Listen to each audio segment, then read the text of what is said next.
Hi guys, so me and Matt went to go and see Shelby Oaks last night. This, of course, is the directorial debut of Chris Stuckman, who's probably the most prolific YouTube movie critic out there. Just a little plot summary. One of the hosts of a YouTube channel, funnily enough, goes missing. They're paranormal investigators. One of them goes missing, and her sister is basically just on a mission to find her. And that's pretty much it. But there's a lot of other things that come into it as well as the film goes on. First things first, I love the different styles that Chris decided to use.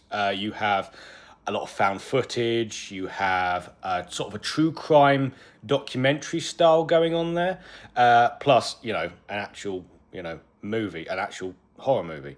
So I thought the way he incorporated all the different styles was very interesting, and it's very good that, you can tell that he's very much building his own style, his very own unique kind of flavor to the point where you can go to one of his next movies and probably just go, this feels like a Chris Stuckman movie. And that's great. That's how it should be. And also, if you've got Mike Flanagan, who's one of the producers, you can tell he had a real hand in this. You can tell he likes to put things in the background, sort of thing.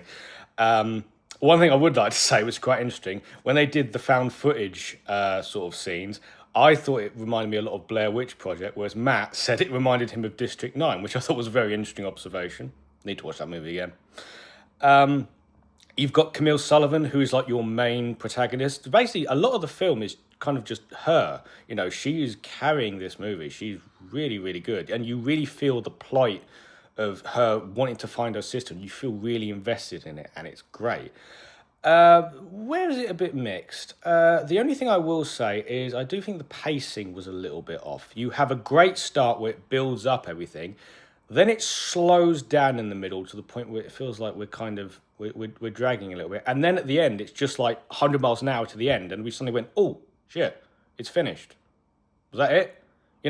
This is a short film. This is a 90-minute movie, I think.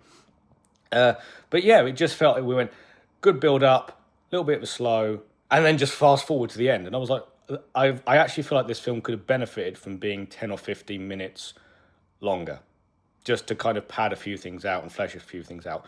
But overall, I thought it was a good attempt. I'm really interested to see what Chris is going to do next. To be fair, to start off, to go from Jehovah's Witness to movie YouTube critic to filmmaker, it's an extraordinary journey, and I'm all here for it. I wish him all the best in the world. And the fact that this film was crowdfunded as well, it just warms my heart. I definitely give it a watch, guys, and I'm really interested to see what he does next if he decides to do a horror film or he decides to do something else. Like,